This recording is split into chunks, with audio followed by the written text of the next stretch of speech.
Pinalawig pa ang sesyon sa Kamara ngayong buwan para bigyan daan ang ratifikasyon ng proposed 2026 national budget. Sa ngayon, inaabangan na ang pagsalang ng panukala sa BICAM na inaasahang bubuksan sa publiko sa pamamagitan ng live streaming. Ang detalye sa report ni Meleles Moras.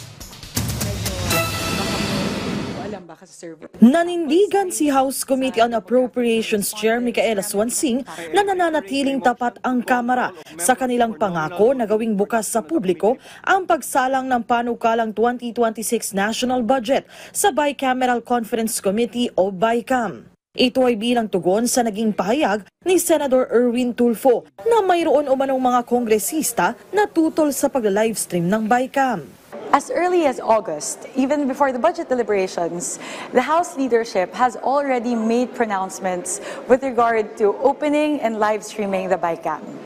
Senator Win Gatchalian and I are already talking about how to operationalize the live streaming of the BICAM. Simulat sa pool ay matibay na ang paninindigan ng House of Representatives patungkol sa pag-live stream ng BICAM.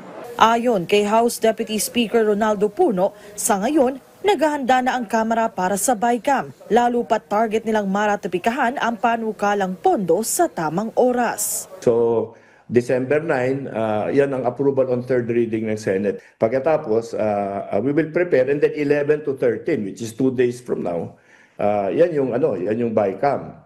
Dapat ma-ratify yung bicameral conference by the 17th. Lahat ito, no? Para ma-approve na ng Pangulo ito within the year. Sa plenary session ng Kamara, formal na ring inaprubahan ng mga kongresista ang House Concurrent Resolution No. 7 na nag-aamyenda sa legislative calendar at nagpapalawi sa session days ng Kamara hanggang sa December 22 habang simula naman sa December 23 ang adjournment. Meleles Moras para sa Pambansang TV sa Bagong Pilipinas.